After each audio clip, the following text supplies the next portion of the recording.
नमस्कार, आप देख रहे हैं आज तक। मैं हूं आपके साथ रोहित सरदाना। शाम के 5 बजने वाले हैं और वक्त हो गया है दंगल का। और कोरोना पर दिल्ली से आज 2 बड़ी खबरें हैं। दिल्ली के डिप्टी सीएम मनीष सिसोदिया ने कहा है कि 30 जून तक देश की राजधानी में 1 लाख कोरोना केस हो जाने का अनुमान है। और दूसरी खबर यह कि दिल्ली के अस्पतालों में सिर्फ दिल्ली वालों के इलाज के फैसले को पलटे जाने पर दिल्ली सरकार उपराज्यपाल से रूठ गई है। अब आप प्राथमिकता तय कर लें कि खबर कौन सी बड़ी होनी चाहिए, और इसीलिए हमने आज का ये दंगल चुना। हमारा मुद्दा है लड़ाई लड़ाई माफ करो, कोरोना को साफ करो। आज की बहस शुरू करें उसके पहले आज के आंकड़ों के जरिए आपको हालात को समझ लेना चाहिए। आज दिल्ली में सक्रिय केस हैं 17,712 और कुल केस हैं कोरोना के 29,943। 28 मई को पहली बार 24 घंटे में दिल्ली में 1,000 से ज्यादा नए केस सामने आए थे। उसके बाद से लेकर अब तक सिर्फ 1 जून को छोड़ दें तो रोजाना नए मामलों की संख्या 1,000 के ऊपर जा रही। यह आंकड़ा डराने वाला है। दिल्ली की सरकार भी मान रही है कि हालात गंभीर हैं। केंद्र भी मानता है कि हालात को ऐसे नहीं छोड़ा जा सकता। फिर भी दोनों लड़ रहे हैं। तो आज दंगल की बहस करेंगे, लेकिन उसके पहले जरा आपको एक रिपोर्ट दिखा दें, उसके बाद बताएंगे मेहमान कौन कौन हमारे साथ। दिल्ली में कोरोना से संघर्ष के बीच एक बार फिर केजरीवाल सरकार बनाम उपराज्यपाल की जंग छिड़ गई। वजह बना है दिल्ली के अस्पतालों पर केजरीवाल सरकार के फैसले का पलटा जाना। उपराज्यपाल अनिल बैजल ने दिल्ली के अस्पतालों में सभी के इलाज की छूट दी है, तो उनसे मिलने गए मुख्यमंत्री अरविंद केजरीवाल के डिप्टी सीएम मनीष सिसोदिया ने मानो कह दिया हो कि आगे हाल बिगड़ा तो आप ही जानो। दिल्ली की कैबिनेट ने निर्णय लिया था कि अभी कुछ समय तक, जब तक कोविड की परेशानी है, आगे आने वाले समय में जब 15,000 बेड्स की आवश्यकता होगी, 33,000 बेड्स की आवश्यकता होगी, 80,000 बेड्स की आवश्यकता होगी जुलाई के एंड तक, तो इनको दिल्ली के जो आज लोग दिल्ली में रह रहे हैं उनके लिए ही मैनेज करके रिजर्व रखा जाए, उनके लिए ही सीमित रखा जाए। लेकिन कल एलजी साहब ने उस फैसले को पलट दिया था। जब आज एलजी साहब से डीडीएम की मीटिंग में हमने रिक्वेस्ट किया कि साहब आपने कल ये फैसला पलटा, तो उससे पहले आपने अपेक्षा की होगी, कुछ आकलन किया होगा कि कितने केस बढ़ेंगे, बाहर से कितने केसेस आएंगे, उसका भी उनके पास कोई आइडिया तो नहीं था। मनीष सिसोदिया का कहना है कि अनुमानों के मुताबिक 31 जुलाई तक 5.5 लाख कोरोना केस हो जाएंगे। ये डराने वाले आंकड़े दिल्ली सरकार को अस्पतालों पर निकाली गई अपनी तरकीब को जायज ठहराने का हौसला देते हैं। 3 मार्च को दिल्ली में पहला मामला सामने आया था, लेकिन अब दिल्ली के कुल मामले 29,943 हो चुके हैं। अब तक 874 लोगों की जान भी जा चुकी है। एक्टिव केसेस की संख्या 17,712 है, जबकि 11,357 लोग ठीक हो चुके हैं। ऐसे आंकड़ों के बाद ही दिल्ली सरकार का कहना है कि 31 जुलाई तक 80,000 कोरोना बेड की जरूरत होगी। कम्युनिटी बेड कल रणदीप गुलेरिया जो एम्स के डायरेक्टर उन्होंने कहा है, परंतु केंद्र सरकार ऑफिशियली शायद इसको नहीं मान रही। अभी एम्स के डायरेक्टर ने तो कहा है। कम्युनिटी स्प्रेड किसे कहते हैं? जब आपको कुछ लोग ऐसे मिलने स्टार्ट हो जाएं जिनका सोर्स ना पता लग रहा हो। अब कुछ नहीं है, ऐसे बहुत सारे लोग हैं जिनका सोर्स नहीं पता लग रहा।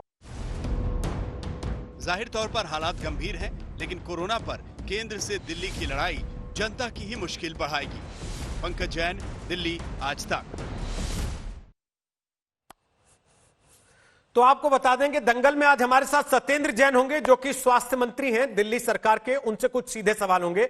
उनके अलावा हमारे साथ बहस के लिए 3 प्रवक्ता होंगे अलग अलग पार्टी से। कांग्रेस से अभिषेक दत्त हमारे साथ होंगे, आतिशी हमारे साथ होंगी आम आदमी पार्टी से, और आरपी सिंह हमारे साथ होंगे बीजेपी से। हम तीनों से बात करेंगे, लेकिन उसके पहले जरा आपको आंकड़ा दिखाएं और आतिशी से सवाल भी कर लें। पहला सीधा सीधा आतिशी, अभी अभी जब हम आपसे बातचीत शुरू कर रहे हैं, कांग्रेस पार्टी की प्रवक्ता हैं रागिनी नायक, आपके साथ अक्सर टीवी डिबेट्स में भी रहती हैं। उन्होंने एक वीडियो मैसेज डाला और ट्वीट किया, जिसमें उन्होंने लिखा, केजरीवाल जी आपको बुखार आया तो टेस्टिंग हो गई, लेकिन आम आदमी के लिए आपने टेस्टिंग बंद करा दी। यह बड़ा आरोप कांग्रेस की तरफ से आम आदमी पार्टी पर लगा दिया गया अभी अभी। देखिए, जो भी चाहे बीजेपी के प्रवक्ता हो चाहे कांग्रेस के प्रवक्ता हो, तथ्यों पे बात करें। देखिए, ऐसे बिना सिर पैर के सर पैर आरोप से कोई फायदा नहीं होगा। कुल मिला के 8 लैब्स को शो कॉज नोटिस दिया गया था क्योंकि उन लैब से बहुत गलत रिपोर्ट्स आ रही थी।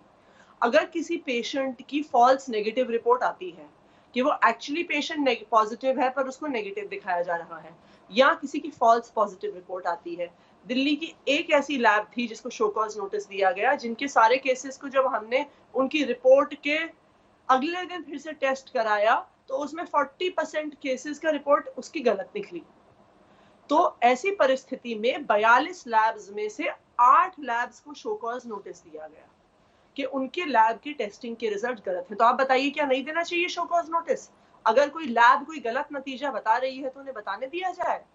रागिनी जी को मैं बता दूं, कुल मिला के दिल्ली सरकार ने इतना आदेश दिया था कि एसिम्प्टोमेटिक पेशेंट की टेस्टिंग नहीं होनी चाहिए, क्योंकि एक फाइनाइट कैपेसिटी है दिल्ली में बिस्तर की भी टेस्टिंग की भी।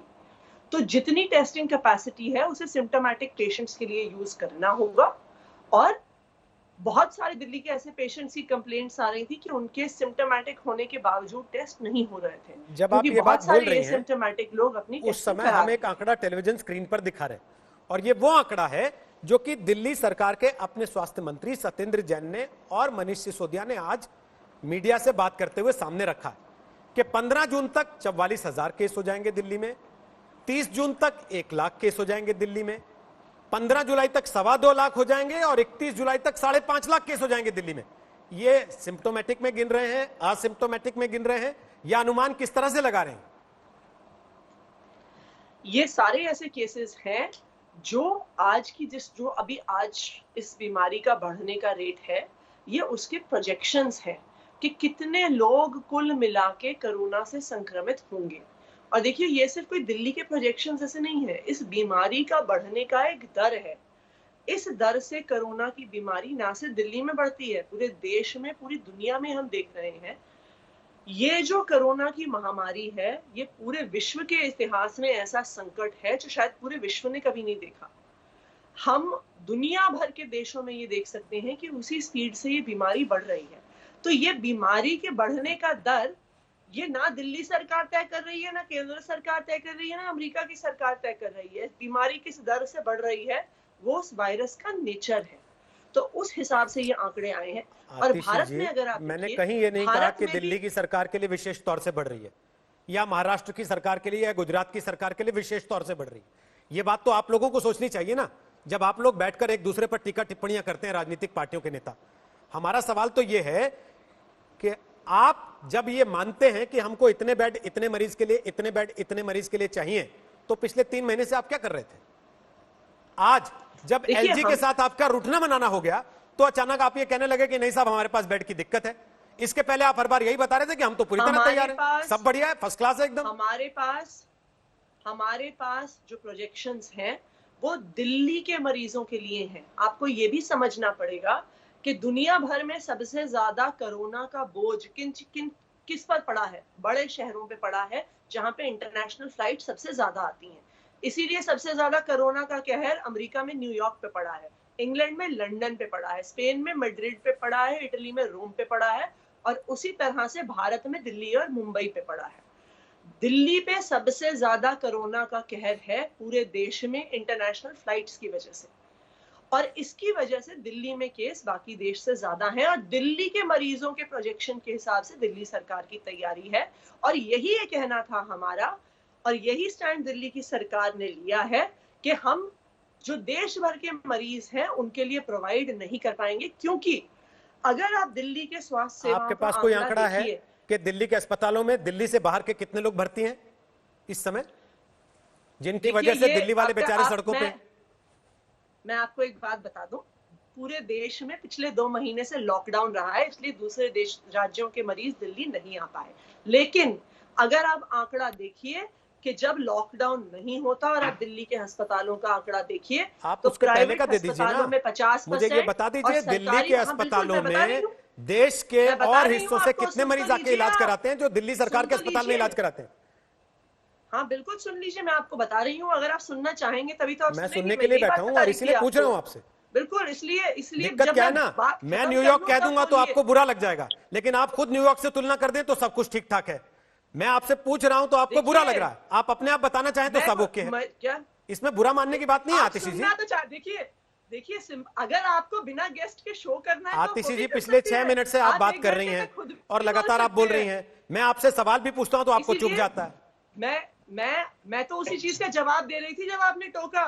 मैं आपको आंकड़ा ही बता रही थी जब आप बीच में बोलने लग गए कि लॉकडाउन से पहले दिल्ली के प्राइवेट अस्पतालों में 50% मरीज दिल्ली के बाहर मैडम के ये होते हैं। परसेंट कैसे सरकारी अंदाजा लगता अस्पतालों में है? ये तो वेग सा जवाब हुआ ना सरकारी कि अस्पतालों 25% होते हैं, 22% होते हैं, 50% होते हैं। 70% पेशेंट्स दिल्ली के बाहर के होते हैं। ये आप पेशेंट्स के रिकॉर्ड से हमने आंकड़ा निकाला है। ये आंकड़ा महेश वर्मा कमेटी द्वारा दिया गया है हॉस्पिटल के रिकॉर्ड्स देखने के बाद। तो अब आप अनुमान लगा लीजिए कि जितने बेड्स दिल्ली वालों के चाहिए उसके लिए अब हमारी रिक्वायरमेंट दुगनी हो गई है। तो अब ये सवाल मैं तो सीधा देखिए हम तो अब एलजी साहब ने, केंद्र सरकार ने जिसने भी आदेश पारित कर दिया तो कर दिया। हम तो पूरी कोशिश करेंगे कि देश भर के लोगों के लिए बिस्तर हम लेके आ पाए, लेकिन ये फैक्ट है कि अब जितने बिस्तर के लिए दिल्ली के लोगों के लिए आवश्यकता थी उससे बिस्तर की आवश्यकता दुगनी हो गई है। ऑक्सीजन की जितनी आवश्यकता थी वो दुगनी हो गई है। आईसीयू की जितनी आवश्यकता थी वो दुगनी हो गई है। अभी ये आवश्यकता कैसे पूरी होगी इसको जरूर देखना पड़ेगा। आपकी बातों से ऐसा लग रहा है कि आप ये कहना चाहते हैं कि अब केंद्र सरकार जाने, हमको कुछ नहीं। हमने तो कहा था हमारे हिसाब से बेड करने, तो ये करने नहीं दे रहे। अब कोई मरेगा तो हमारी जिम्मेदारी नहीं है। देखिए हम तो कोशिश ही कर सकते हैं ना। आप बताइए, हमारी एक प्लानिंग है कि किस प्रकार से बेड्स की संख्या कितने प्रोग्रेशन के हिसाब से बढ़ाई जाएगी, कितने बेड्स में ऑक्सीजन की आवश्यकता है, एक बात नहीं समझ पा रहा बेड्स की आवश्यकता है, कितनी में ऑक्सीजन की और कितने में आईसीयू। ये बात आपने कही। उस नंबर्स की दिल्ली के संख्या की तैयारी से हम लोग आगे बढ़ रहे हैं। ठीक है, ओके। अब जरा मैं अभिषेक कुछ बेड्स की आज की तैयारी है, कुछ 30 जून की तैयारी है, कुछ 15 जुलाई की तैयारी है, कुछ 30 जुलाई की तैयारी। नहीं ठीक है, अभी भी प्रोग्रेस। लेकिन जब वो संख्या दुगनी हो जाती है तो सवाल तो उठेगा। ये आंकड़ा भी उस हिसाब से है आतिशी जी, जब आप ये मान रहे हैं कि इनमें से 15% ही ऐसे होंगे जिनको बेड की अस्पताल में जरूरत होगी। खुदा ना खास्ता कहीं वो 20-22% हो गए तो ये आंकड़ा भी धरा का धरा रह जाएगा। अब मैं जरा अभिषेक दत्त और आरपी सिंह उन दोनों के पास आना चाहता हूं एक एक करके। पहले अभिषेक दत्त, अरविंद केजरीवाल लगातार जब प्रेस कॉन्फ्रेंस कर रहे थे तो वो ये बता रहे थे कि सब कुछ ठीक ठाक है, हमारी तैयारी कंट्रोल में है, हमारी प्लानिंग बहुत अच्छी है और हम बिल्कुल लड़ाई करने के लिए तैयार बैठे हैं। जो हमें 70 दिन का लॉकडाउन का समय मिला, हमने परफेक्ट कर लिया अपना प्लान और समय के साथ साथ हम उसको बदलते भी जाएंगे। लेकिन आज की बातों से लग रहा है कि साहब हम तो करना चाहते थे, इन्होंने करने नहीं दिया। क्या वापस चीजें वहीं आ गई जहां 3 महीने पहले थी कि हम तो करना चाहते, इन्होंने करने नहीं दिया? सबसे पहले जो रागिनी नायक जी का आपने नाम लिया, मैं उनके बारे में बताना चाहता हूँ उन्होंने वो क्यों लिखा। 3 जून को दिल्ली सरकार का एक ऑर्डर आया कि जितने भी एसिम्प्टोमेटिक केसेस हैं उनका हम कोई भी जांच नहीं करेंगे, जो कि आईसीएमआर की गाइडलाइन के उल्लंघन में आता है। आईसीएमआर ने ये जरूर बोला है कई स्टेट्स के अंदर कि आप उनका चेकअप नहीं कीजिए, परंतु जैसे केजरीवाल जी हैं, इनका एक्सपोजर अभी दिल्ली में ज्यादा नहीं हुआ। मुझे नहीं लगता पिछले 70-72 दिन में वो दिल्ली के बाहर निकल कर उनके घर पर कोरोना वायरस पहुंच गया। तो वो एसिम्प्टोमेटिक ऐसे कई ऑलरेडी जिनके टेस्ट नहीं हो पा रहे। लैब गलत है, आप उनके अगेंस्ट जरूर एक्शन लीजिए, परंतु जो लैब एसिम्प्टोमेटिक केसेस को चेक करके दिल्ली में कोरोना वायरस को रोक रहे हैं, आप उनके खिलाफ एक्शन मत कीजिए। तो रागिनी जी ने ये कहा कि आप अपना टेस्ट करा रहे हैं, we wish him all the best. मैं चाहता हूँ आज दिल्ली को उनकी जरूरत है, वो जल्दी ठीक होकर वापस आए। परंतु केजरीवाल जी के साथ साथ बहुत आम आदमी दिल्ली में, बहुत गरीब लोग हैं, बहुत ऐसे लोग हैं जिनको बेड नहीं मिल रहा, एटलीस्ट उनके भी टेस्ट होने बहुत जरूरी है। जो आपने बात करी केजरीवाल जी की, केजरीवाल जी ने एक पीछे प्रेस रिलीज दिया था 27 मई को। उन्होंने मीडिया में कहा था कि दिल्ली में इंटरनेशनल फ्लाइट आएंगी तो हम बिल्कुल नहीं रोकेंगे, दिल्ली में बिहार का आदमी आएगा। अभी ये काफी सोशल मीडिया पे वायरल भी हो रखा है ये वीडियो। एक तरफ 1 महीने पहले केजरीवाल जी खुद कहते हैं, आज कुछ कहते हैं। अगर इनके दिल्ली के अस्पताल देख लीजिए, मैं आतिशी से पूछना चाहता हूँ कि 38 में से केवल 5 अस्पताल आपने चिन्हित करे कोरोना वायरस के लिए जिनको आप भर नहीं पा रहे। आप ही के खुद के जो आपकी हेल्थ कमेटी है डॉक्टर महेश वर्मा जी की, वो ये कह रही कि आपके पास 470 वेंटिलेटर अभी हैं। उन्होंने तो कहा था कि 1 लाख का फिगर है तो आपको 10,000 वेंटिलेटर चाहिए। अगर आज जो मनीष सिसोदिया जी ने इतनी बड़ी बात करी 5 लाख केसेस की, अगर इसका 20% बढ़ाएंगे तो 1 लाख वेंटिलेटर दिल्ली में कहां से आएंगे? बहुत बड़ी सोचने की बात है। और एक लास्ट बात मैं आपको बताना चाहता हूं, 2 दिन पहले इन्होंने दिल्ली में लॉकडाउन खोला, आज ये डिजास्टर मैनेजमेंट की मीटिंग कर रहे हैं, ये दिखाता है इनकी सीरियसनेस दिल्ली के प्रति कितनी है। ये मीटिंग 28 में, 29 में, 30 में को होनी चाहिए थी। उसके बाद ये डिसीजन लेना चाहिए था कि दिल्ली के अंदर हेल्थ फैसिलिटीज किस तरीके से है, क्या ये लॉकडाउन खुले या ना खुले। 13 मार्च को, सर एक सेकंड, 13 मार्च को WHO ने इसको एपिडेमिक डिक्लेयर कर दिया था। इन्होंने 13 मार्च की कमेटी कब आके बनाई? जून में। और मैं कहता हूँ महेश वर्मा जी की कमेटी में उन्होंने जो जो चीजें दिल्ली के लिए बोली है, ये इसका आधा भी कर लेंगे तो बहुत बड़ी बात है। तो 5.5 लाख केसेस की बात कर रहे हैं, आज दिल्ली 30,000 केसेस सर जितना करना चाह रहे हैं उस पर तो सहमति बन नहीं रही। उन्होंने केवल ये कहा कि दिल्ली से बाहर के जो लोग हैं या जो दिल्ली के स्थानीय लोग हैं उनको पहले हम अपने अस्पतालों में। अभी आ रहा हूं अभिषेक जी, थोड़ा सा रोकते हुए प्लीज, एक छोटी सी चीज बताते हुए कि एलजी के यहाँ जो मीटिंग चल रही थी, सर्वदलीय बैठक, उससे बाहर निकलने के बाद संजय सिंह सांसद हैं राज्यसभा के, आम आदमी पार्टी के नेता हैं, वो कुछ बात कर रहे हैं। क्या बता रहे हैं जरा सुनवा देते हैं, उसके बाद आरपी सिंह आपके पास आ रहा हूं। डॉक्टर हर्ष भी हमारे साथ आ गए, उनसे भी बात करेंगे फटाफट। लोगों को परेशानियां हो रही है, उस पर दिल्ली सरकार कार्रवाई कर रही है। उसके बारे में साफ तौर पे केजरीवाल जी ने कहा कि ऐसे लोगों का हम लाइसेंस भी रद्द करेंगे, तो हम उस पर एनसीपी का भी ये है कि ये जो एलजी साहब है ये भारत सरकार के बीजेपी के एजेंट के रूप में काम कर। तो सुना आपने संजय सिंह मीटिंग से निकलने के बाद। बात करें आरपी सिंह, एक तरफ आप आरोप लगाते हैं आम आदमी पार्टी पर, दूसरी तरफ आम आदमी पार्टी लगाती है बीजेपी पर, केंद्र की सरकार पर। कोरोना तो खत्म हुआ नहीं, आप लोगों की लड़ाई पहले चालू हो गई सर। बड़ी बड़ी बातें हो रही थी कि नहीं सब मिलकर लड़ेंगे। रोहित, मैं तो आज भी कह रहा हूं, हमारा पूरा साथ और सहयोग केजरीवाल जी के लिए है। उनकी स्वास्थ्य अच्छा हो इसके लिए शुभेच्छाएं भी हमारी हैं। हम तो चाहते हैं वो मुख्यमंत्री के नाते से जो कह रहे हैं वो लागू करे, हम तो इतना कह रहे हैं। अभी 7 अप्रैल को इनके एक प्रेस कॉन्फ्रेंस करते हैं। 7 अप्रैल को इन्होंने 7 अप्रैल को कहा, मेरे पास प्रेस कॉन्फ्रेंस का नोट इनका पड़ा है, जिसमें ये कहते हैं दिल्ली में हमारे पास 30,000 बेड रेडी हैं, 8,000 हॉस्पिटल में और 22,000 का अरेंजमेंट हमने बाहर कर दिया। ये 7 अप्रैल की उनका प्रेस नोट है। मैं 2017 से इनका जो मैनिफेस्टो था आज पढ़ रहा था। इन्होंने कहा 2017 में कहा हम एक साल में 25,000 बेड कर देंगे, 10,000 से 25,000 कर देंगे। 2018 में फिर इन्होंने बोला हम फिर बेड बढ़ा देंगे, कुछ फिर कोई संख्या दी, हम दिल्ली में मिलाकर 28,000 बेड। ये इनके मैनिफेस्टो की कॉपीज मेरे पास हैं। और आज 2019 के अंदर उन्होंने कहा कि हमारे पास 30,000 बेड की तैयारी है। आज अभी तो 17,000 पेशेंट ही है, 13,000 तो ठीक हो गए, 30,000 में से 17,000 पेशेंट है जिनको बेड की जरूरत है। मैं छोटा सा निवेदन करता हूँ, आतिशी बहन, मैं आपको 10 केस भेजता हूँ, आप उनको दाखिला करा दीजिए किसी अस्पताल में। आपका सरकारी अस्पताल नहीं दाखिला ले रहे इस समय, आप जाकर अभी जाकर प्रायोरिटी चेक कर लीजिए। आपका जो गवर्नमेंट का एलएनजेपी हॉस्पिटल है वो दाखिला लेने से मना कर रहा है। और दूसरी बात, 5 लाख आप कह रहे हैं दिल्ली में संख्या हो जाएगी जो कोरोना पीड़ित होंगे, तो कौन दिल्ली में आना चाहेगा? कौन आकर दिल्ली में मरना चाहेगा? कोई आकर दिल्ली में मरना चाहेगा? कहेगा यार हम वहीं है जहां अच्छा वहीं अपना इलाज करेंगे, दिल्ली में क्यों आएगा कोई? और एक आंकड़ा आप मैं चाहूंगा, क्योंकि आपने बहाना ढूंढ लिया है, एक आंकड़ा रोज दे दीजिएगा दिल्ली के अस्पतालों में कितने बाहर के पेशेंट हैं। दिल्ली के हॉस्पिटल में वो एक आंकड़ा रोज दीजिएगा कि दिल्ली के हॉस्पिटल में कितने कोरोना के बाहर के पेशेंट आज आते हुए कोरोना के, क्योंकि ऐसे भी पेशेंट है जिनको आपने टेस्ट करने से मना कर दिया। आज जो तकलीफ है, मैं आपको पेशेंट का नाम दे देता हूँ, मेहती रहता है बहन जी का नाम, वो कैंसर का उनका ऑपरेशन था, वो रुक गया क्योंकि आपने कहा अब कोविड का टेस्ट नहीं हुआ। मुख्यमंत्री जी का हो सकता होना चाहिए, जरूर होना चाहिए, हमारे प्रदेश के मुख्यमंत्री है, परंतु वो बहन अंजना मेहती रहता है जिसका ऑपरेशन होना है कैंसर का, उसका टेस्ट दिल्ली में नहीं हो सकता। उसका टेस्ट अगर उसका टेस्ट नहीं हो सकता, उसका ऑपरेशन नहीं हो सकता। मेरा हाथ जोड़कर निवेदन है, आप दिल्ली की चिंता करें, ये बार बार बहाने मत ढूंढे, हम आपके साथ हैं, आपको पूरा सहयोग देने को तैयार हैं। मैंने सुबह आपसे डिबेट में कहा, एक छोटी बात कह दूं, बस एक छोटी बात और कह दूं, मैंने सुबह भी आपसे इनसे कहा बहन जी के डिबेट में कि यार हमारे दिल्ली कॉर्पोरेशन के 2 अस्पताल ऐसे हैं जो मतलब हॉस्पिटल में उनके कमरे में तैयार हो गए थे, हॉस्पिटल की फैसिलिटी नहीं तैयार हुई थी।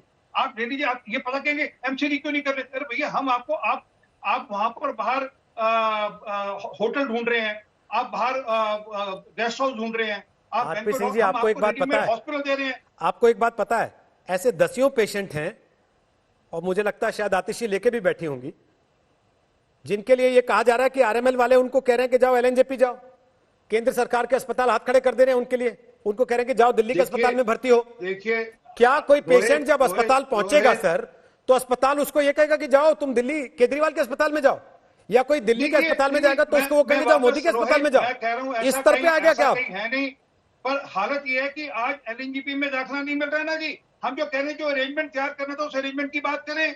30,000 बेड दिल्ली में कहाँ है? 7 अप्रैल को इनकी प्रेस कॉन्फ्रेंस है, मेरी भी इनकी प्रेस कॉन्फ्रेंस है 7 अप्रैल। दोनों आप दोनों की जवाबदेही है। मैं आपको एक बात पूछ रहा हूँ, आपकी प्रेस कॉन्फ्रेंस है सर, वो ये अरेंजमेंट दिखा दीजिए, बड़ी कृपा होगी दिल्ली बच जाएगी। 30,000 बेड तो दिखा दीजिए। आरपी सिंह जी, मुझे एक बात बता दीजिए, केंद्र सरकार ने क्या कहा था? कितने ट्रेन के डिब्बों में हमने आइसोलेशन वार्ड बना दिए? वो कहाँ है सर? कुछ दे दीजिए ना इनको, थोड़े से दे दीजिए ना इनको कुछ लाके। तुरंत मिलेंगे, मैं आज कह रहा हूँ आपके शो पे कह रहा हूँ, बिल्कुल है, ये मांगे तुरंत मिलेंगे इनको। कौन मना करेगी? ये आज रिक्वेस्ट भेजे रेलवे को, ये तुरंत देगी रेलवे, इनको क्यों नहीं मना, क्यों मना करेगी? सत्येंद्र जैन आ गए हैं, सहयोग देने को तैयार है। मैं उनसे पूछता हूं ना, उन्होंने मांगे हैं कि नहीं मांगे हैं। सत्येंद्र जैन आ गए हैं हमारे साथ, दिल्ली के स्वास्थ्य मंत्री हैं। सत्येंद्र जैन, स्वागत है आपका आज तक पर। मैं जानता हूं इस समय की जो परिस्थिति है, उस समय आपका एक टीवी प्रोग्राम में आना बड़ा कठिन है, लेकिन उसके बावजूद आप आए हैं, उसके लिए धन्यवाद आपका। अचानक ये आपने डराना क्यों शुरू कर दिया लोगों को कि 5 लाख हो जाएगा, 2.5 लाख हो जाएगा, 1.5 लाख हो जाएगा, 1 लाख हो जाएगा? अचानक से क्यों? पहले तो आप लोग कह रहे थे सब कंट्रोल में है, हम लोग ठीक कर देंगे सब कुछ। देखिएगा मैं एक चीज बताऊं, सत्य सबके सामने होना चाहिए, छुपाने वाली कोई बात नहीं है। जब दिल्ली के अंदर, देश के अंदर लॉकडाउन किया गया था, कुछ 100 केस थे पूरे देश के अंदर। जब लॉकडाउन हटा तो लाखों में केस पहुंच गए थे। अब ये कहना कि भाई केस क्यों बढ़े, जब लॉकडाउन था केस तो नहीं बढ़ने चाहिए थे। ये जो बीमारी है, जो कोरोना वाली बीमारी है, ये हाईली कंटीजियस बीमारी है, ये बहुत तेज़ी से फैलती है। अगर 100 लोग इस इन्फेक्टेड हैं और 14 दिन उसको ठीक होने में लगते हैं, अगर एक आदमी, सिर्फ एक आदमी को इन्फेक्ट करता है तो 14 दिन में डबल हो जाता है। आज दिल्ली के अंदर 30,000 से ज़्यादा पेशेंट हैं। अगर वो अगले 14 दिन के अंदर एक आदमी को भी इन्फेक्ट करेंगे तो 30,000 नए जुड़ जाएंगे। तो ये सिंपल सा मैथमेटिक्स है, इसके अंदर ज़्यादा वो नहीं, इशू नहीं है, क्योंकि ये बहुत ही कंटीजियस बीमारी है। सिर्फ दिल्ली में नहीं है, पूरी दुनिया के अंदर फैली है। ये बात अलग हो सकती है देश के किसी क्षेत्र में 2 दिन पहले, किसी में 2 दिन बाद। दिल्ली में और मुंबई में सबसे पहले इसलिए फैली कि पूरे दुनिया से जो फ्लाइट्स आई उनको दिल्ली और मुंबई में उतारा गया और उन लोगों को वहाँ रखा गया, दिल्ली के अंदर रखा गया, हजारों लोगों को रखा गया। हमने विरोध भी दर्ज किया था कि आप इतनी बड़ी संख्या में दिल्ली के अंदर लोगों को ला रहे हैं। बहुत सारे लोगों को, बहुत सारे कंट्रीज को चेक किए बिना ला रहे थे। शुरू में सिर्फ 4 देशों की चेकिंग हो रही थी, बाद में पता लगा अरे जिन देशों की चेकिंग नहीं की है वहाँ पर भी बहुत सारा फैला हुआ है, तो बाद में पता लगा। तो इसकी वजह से दिल्ली में जो कोरोना फैला, एक बार इनिशियली जब फैल गया तो उसको अगले 14 दिन में डबल हो रहा है। और ये एम्पेरिकल डाटा है, जो पुराना डाटा बता रहा है, पिछले 1.5-2 महीने के अंदर बता रहा है कि हर 14 दिन के अंदर डबल हो रहा है, 12 दिन के अंदर डबल हो रहा है। आगे जो हमने बताया 7 जून को जो एक्चुअल केस थे, एक्चुअल केस 28,900 थे, मतलब 29,000 केस थे। 15 जून को एक्सपेक्टेड है 44,000, 30 जून को 1 लाख और 15 जुलाई को 2,25,000 और 31 जुलाई को फिर से डबल अगर करते हैं तो लगभग 5 लाख बन जाते हैं। इसी तरह से जो बेड्स की बात है, जहाँ तक है बेड्स की रिक्वायरमेंट, 7 जून को हमारे 4300 बेड ऑक्यूपाइड थे, जो कि आज बढ़ते हुए लगभग 5,000 के करीब ऑक्यूपाई हो चुके हैं। और टोटल जो दिल्ली के अंदर कोरोना के बेड हैं 9,000 के आसपास हैं। 15 जून को जो रिक्वायरमेंट है, जो प्रोजेक्शन 14 दिन के डबलिंग के हिसाब से है, वो 6,700 के करीब बनती है। और 30 जून को 15,000 बेड बनते हैं, जिसके लिए हम दिन रात काम कर रहे हैं कि 30 जून तक 15,000 बेड की रिक्वायरमेंट है। हम 15 जून या 20 जून तक 15,000 बेड की रिक्वायरमेंट कर रहे हैं। जैन साहब, जब आपका खुद का डाटा ये कह रहा है कि अभी भी 4,000 बेड आपके पास अवेलेबल हैं, कल तक जो आपके सारे नेता यहाँ आके बता रहे थे कि अभी भी 4,000 बेड हमारे पास अवेलेबल है, तब लोग सड़कों पे धक्के खा रहे हैं, एडमिशन नहीं मिल रहा। आपकी और एलजी की लड़ाई चल रही है, केंद्र सरकार के ऊपर आप ठीकरा फोड़ रहे हैं, केंद्र सरकार आपके ऊपर ठीकरा फोड़ रही है। तो 30 जून को तो जाने क्या होगा फिर, तो दिल्ली की हालत भगवान ही मालिक है फिर तो। नहीं, देखिएगा ऐसा है, देखिएगा दिल्ली में लगभग 70 हॉस्पिटल्स हैं, केंद्र सरकार के, राज्य सरकार के और प्राइवेट मिलाकर, जहाँ पे कोरोना का इलाज होता है। काफ़ी सारे हॉस्पिटल ऐसे जिसमें बेड नहीं है, फुल हो चुके हैं, किसी में 50 बेड हैं, किसी में 40 बेड हैं, किसी में 100 बेड हैं। तो उन प्राइवेट हॉस्पिटल्स में कई सारों में बेड फुल हो चुके हैं। पर मैं आपको बता देना जो LNJP हॉस्पिटल है उसमें अभी अवेलेबल है, GTB में अवेलेबल है, राजीव गांधी में अवेलेबल है, हाँ एम्स में भी अवेलेबल है। मुझे लगता है शायद बेदोड़ी जी बोल रहे थे आपके शो पर, अगर वो किसी एक आदमी का एडमिशन, जहाँ पर अभी भी एम्स के अंदर लगभग 150 बेड खाली हैं, एक का एडमिशन करा के तो दिखाएं। वो VIPs के लिए उन्होंने रख लिया, कहते कोई बड़े लोग आएंगे तो उनके लिए करेंगे, बाकी जनता को नहीं देंगे। तो वो बात अलग है। दिल्ली सरकार के जितने हॉस्पिटल हैं सबको दे रहे हैं, एडमिशन दे रहे हैं। और इसीलिए हम फर्दर एनहांस भी कर रहे हैं। और जिसके अंदर मैं बता दूं आपको, जो कल माननीय LG ने जो डिसीजन लिया है, ये बहुत ही दुखद है। दिल्ली के अंदर अगर बहुत बड़ी संख्या में लोग इलाज कराने के लिए पूरे देश से आएंगे, जो कि अक्सर होता है। कभी भी किसी भी समय पर आप देखिए प्राइवेट हॉस्पिटल में 50% पेशेंट बाहर से होते हैं और सरकारी बड़े अस्पतालों में 70%। जैन साहब, आपसे पहले आरपी सिंह बोल रहे थे इसी बात इतनी बड़ी संख्या में लोग दिल्ली में होंगे, अगर इतनी बड़ी संख्या में लोग दिल्ली में बीमार होंगे, जैसा आप खुद बता रहे हैं, अच्छा आरपी सिंह 1 लाख हो जाएंगे या 5 लाख हो जाएंगे, कौन आएगा सर दिल्ली में इलाज करने? कोई आना चाहेगा? बिल्कुल हो जाएंगे। कोई आना चाहेगा दिल्ली उसके बाद? क्योंकि दिल्ली की स्थिति तो फिर न्यूयॉर्क से बदतर हो जाएगी ना। नहीं, फिर ठीक ही किया था, उसको खोल क्यों रहे हैं? देखिएगा ऐसा है, नहीं न्यूयॉर्क में इससे भी ज्यादा है, आज भी इससे बहुत ज्यादा है, 20 लाख केस हैं, मतलब बहुत ज्यादा केसेज हैं।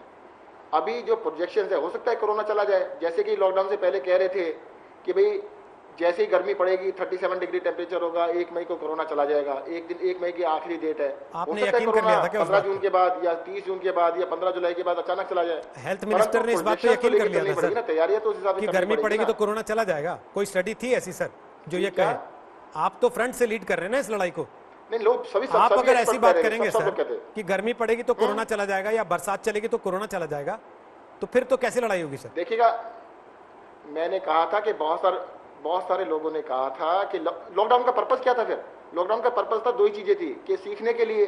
अरे भाई अब कुछ 100 केसेस पे लॉकडाउन कर रहे हैं, कुछ लाख केसेस पे खोल रहे हैं, फिर तो लॉकडाउन कंटिन्यू करना चाहिए ना। तो आप ये कह रहे हैं लॉकडाउन खोलने का फैसला गलत था? इसलिए नहीं किया कि जो 2 महीने में लॉकडाउन को खोलना जरूरी था। कारण क्या है कि लॉकडाउन से हमने सीख लिया कि भाई कोरोना से लड़ने के लिए लॉकडाउन जितना इफेक्टिव है, उसके लिए छोटी सी 3 चीजें अगर कर ले उतना ही इफेक्टिव वो भी हैं।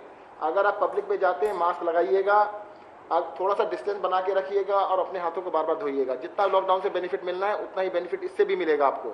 ये पहले इसका बिहेव कैसे होगा, ये वायरस कैसे मूव करेगा, ये वायरस कैसे बढ़ेगा, किसी को कोई आइडिया नहीं था। जैन साहब, हमारे देश में कैसे काम करेगा, अगर आपके ही अनुमान से चले तो लॉकडाउन से सीखने का मौका मिला। जो आज आपने रखा है सामने, ठीक है, आप 15,000 बेड कर भी लेंगे, हो सकता आप जो तैयारी कर रहे हैं, आपने होटल्स के साथ टाई अप कर लिया है, बहुत सारे होटल्स के बेड्स को आप अपने उसमें ले रहे हैं, अधिकार क्षेत्र में ले रहे हैं। सर उतने डॉक्टर, उतने नर्सेज, उतना स्टाफ वो कहां से आएगा? देखिएगा, हम जो होटल्स को जोड़ रहे हैं, हम एग्जिस्टिंग हॉस्पिटल के साथ अटैच कर रहे हैं, अलग से नए हॉस्पिटल नहीं बना रहे हैं। अगर कोई हॉस्पिटल है जिसमें ऑलरेडी 200 बेड चल रहे हैं, तो पेशेंट जब एडमिट होता है, मान लो उसको कोरोना के अंदर 12 या 14 दिन के लिए एडमिट होना पड़ता है, जब वो ठीक होने लगता है लास्ट के 3 या 4 दिन रिकवरी कहते हैं। रिकवरी में आदमी को ज़्यादातर इसलिए रखना होता है कि भाई इसको मॉनिटर करते हैं डॉक्टर लोग कि भाई ऐसा रिलैप्स तो नहीं हो रहा है, तो they can keep the patient in recovery phase. Even observation phase starting में होता है कि भाई कोई आदमी को डायबिटीज है या कोई बीमारी है, बस उसको पहले ऑब्जर्व करना है कि डिटोरेट तो नहीं हो रहा है, तो they can be very easily kept in the hotel. और उसके लिए बहुत ज़्यादा स्टाफ नहीं, वो अपने हॉस्पिटल के स्टाफ से ही उसको मॉनिटर करेंगे।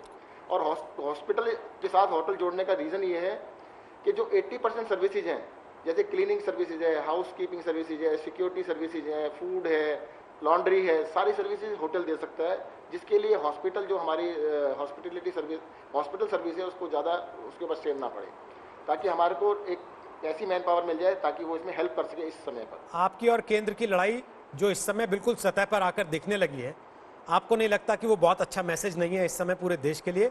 और दूसरा, आपको याद होगा केंद्र सरकार ने शुरुआत में कहा था कि हमने रेल के डिब्बों में बहुत सारे आइसोलेशन सेंटर्स बना दिए और बड़ी अच्छी क्वालिटी के बनाए।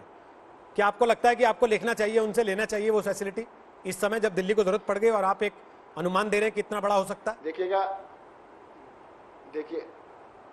देखिएगा दिल्ली के अंदर जरूरत है हॉस्पिटल्स की, हॉस्पिटल बेड्स की, जो वहाँ पे प्रॉपर मॉनिटरिंग हो सके, ऑक्सीजन बेड होने चाहिए।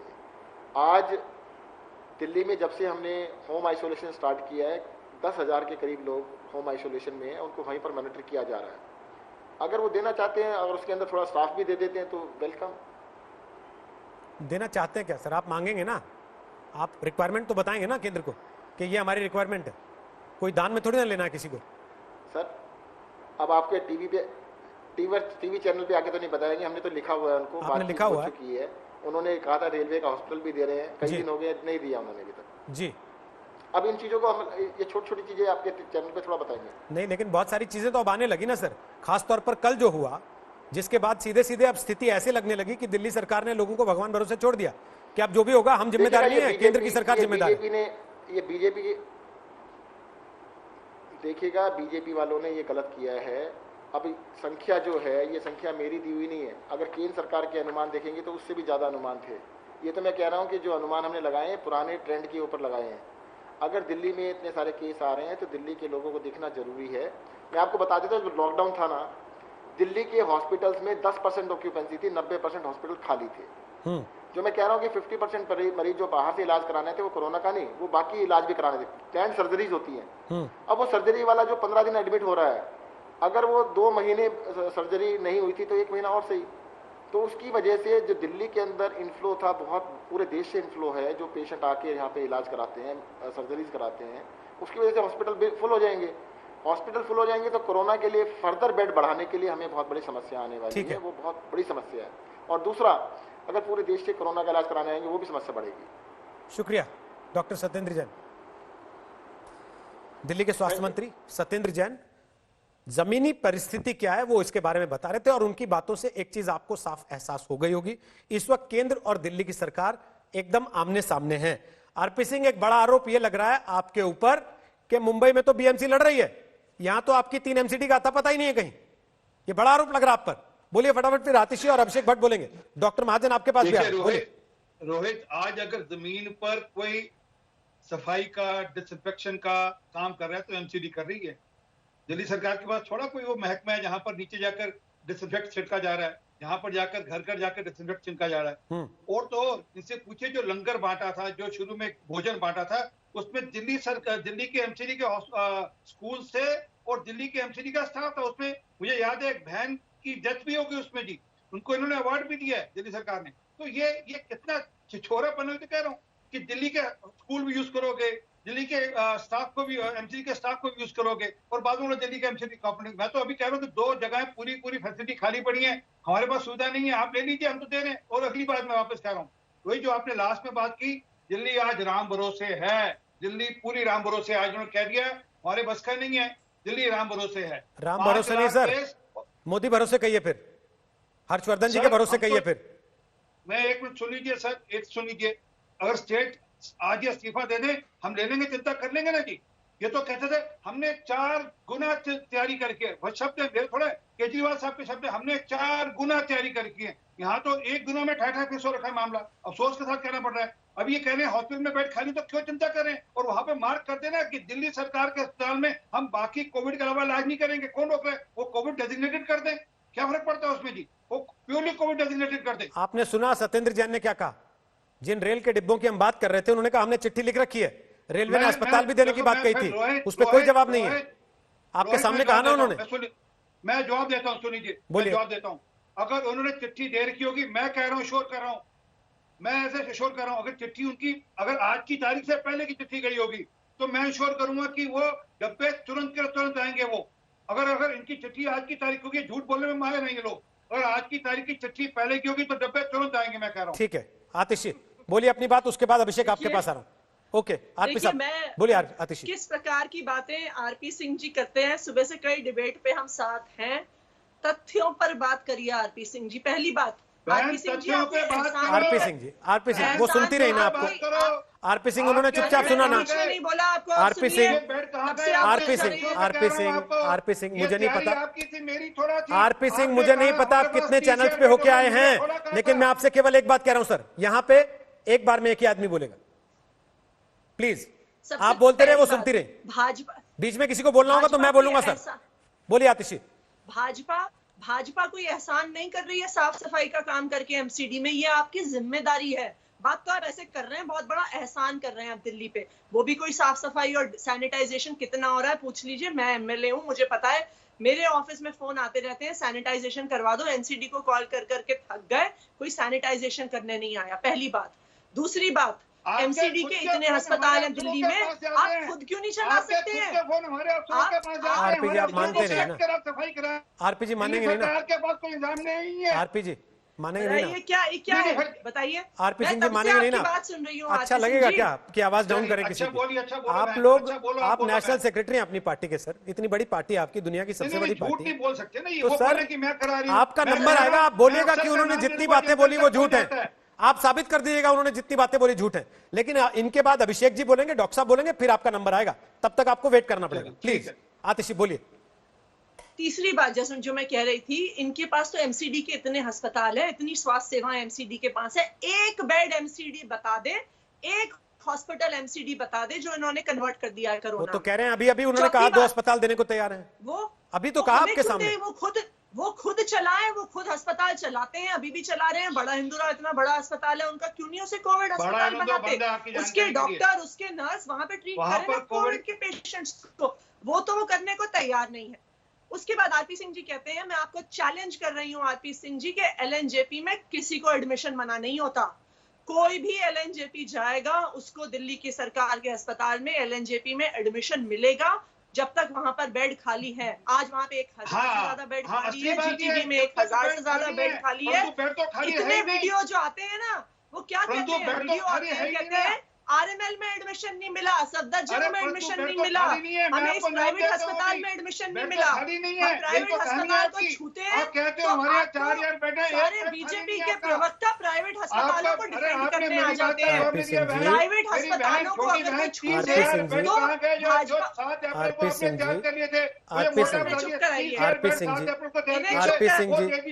आरपी सिंह जी मुझे आवाज डाउन करनी पड़ जाएगी, फिर आपको बुरा लगेगा रोहित जी कि हम इतनी बड़ी पार्टी के प्रवक्ता हमारी आवाज बंद कर दी। आपसे मैं लगातार जब तक सवाल पूछ रहा था आप बोल रहे थे, आपसे किसी ने कोई टोका टाकी नहीं की। अभिषेक जी, डॉक्टर महाजन, आतिशी, तीनों आपको सुनते रहे बिना किसी टोका टाकी के। उसके बाद वो जब भी बोल रही हैं आप लगातार टोका टाकी कर रहे हैं। अच्छा चलिए, या तो तय कर लीजिए कि ठीक है आपको ऐसे ही करना है, तो फिर मैं हट जाता हूं बीच में से। अच्छा चलिए, बहन को बोलने दीजिए, पूरा कीजिए आतिशी, उसके बाद अभिषेक जी बोलेंगे। बिल्कुल मैंने कहा एलएनजेपी में किसी को एडमिशन रिफ्यूज नहीं किया जाता। और एक और चीज जो अभिषेक दत्त जी ने सबसे पहले कही थी, इनकी पार्टी के प्रवक्ता भी हर चैनल पे एक ही राग आलाप रहे हैं। अभिषेक जी से मुझे उम्मीद नहीं है क्योंकि वो तथ्यों पे बात करते हैं। हमारे 10,000 बेड हैं दिल्ली के सरकारी अस्पतालों में, जिसमें से 5,000 बेड कोरोना के लिए हमने रखे हुए हैं। 5,000 बेड हमने दिल्ली के 3 सबसे बड़े अस्पताल कोरोना के लिए रख दिए हैं, जीटीबी, एलएनजेपी और राजीव गांधी।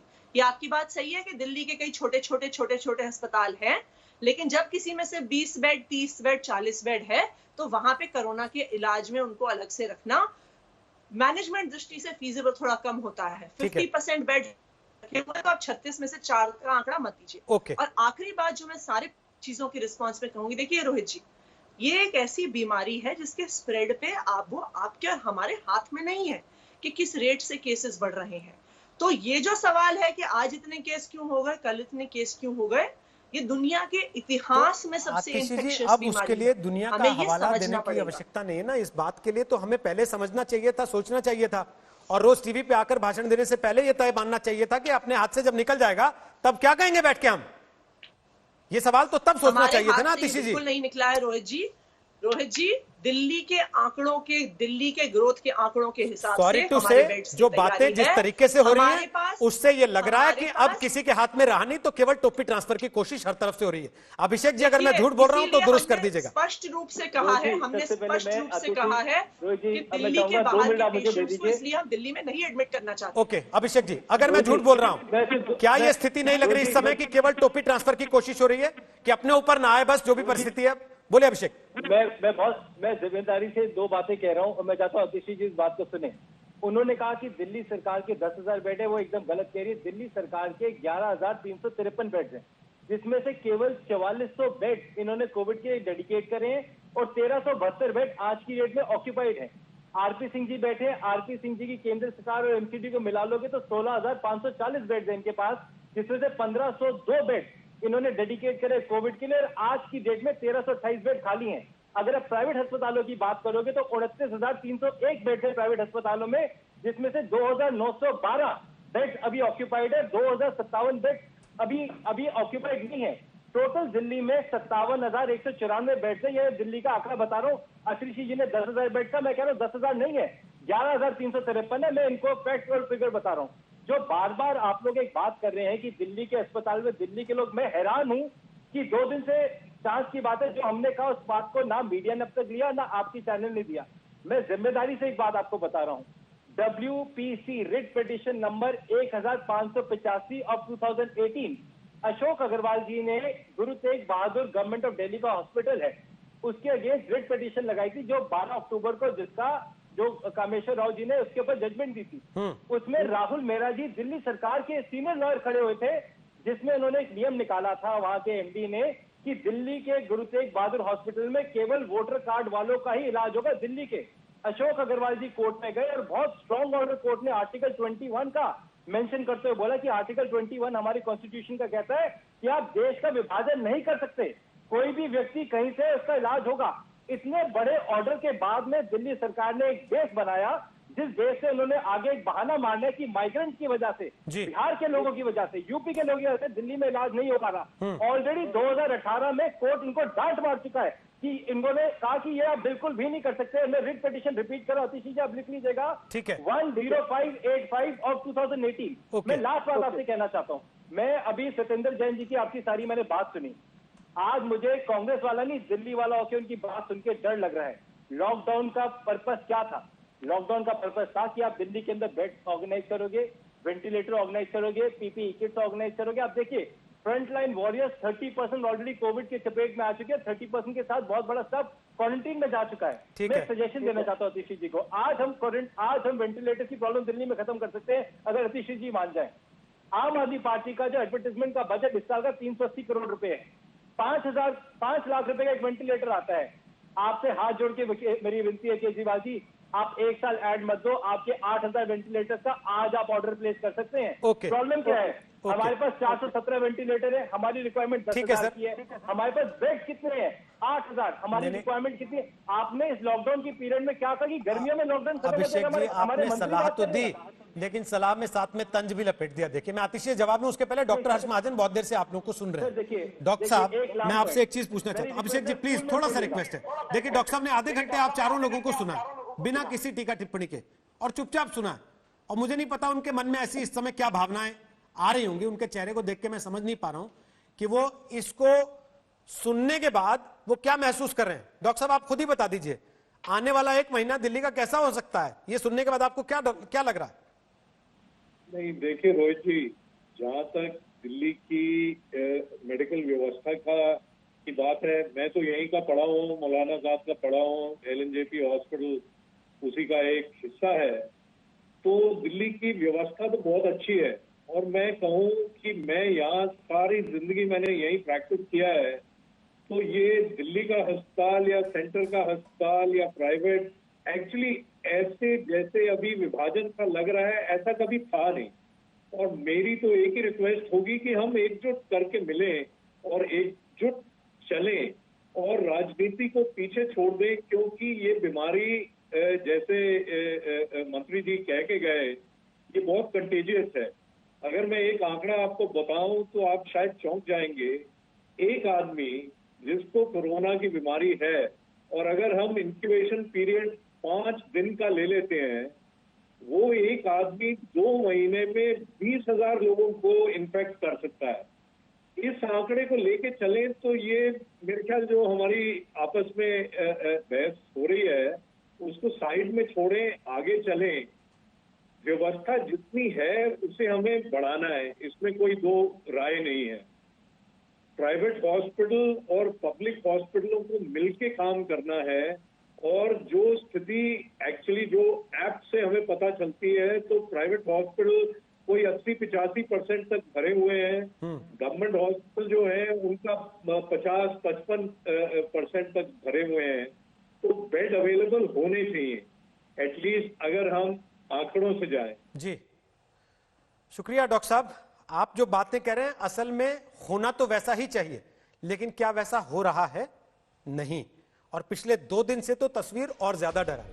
लोगों को शायद कोरोना के अनुमानित आंकड़े देखकर उतना डर ना लग रहा हो जितना दिल्ली की सरकार और केंद्र की सरकार के बीच आपसी राजनीतिक बयानबाजी को देखकर लग रहा है, जिसमें अब आरोप यह लगने लगे कि शायद कोशिश टोपी ट्रांसफर की हो रही है कि आगे जो होगा बस उसकी जिम्मेदारी अपने पर ना आए, बाकी कोई चिंता नहीं। ये एक बड़ी दुखद स्थिति होगी अगर ऐसा होता है।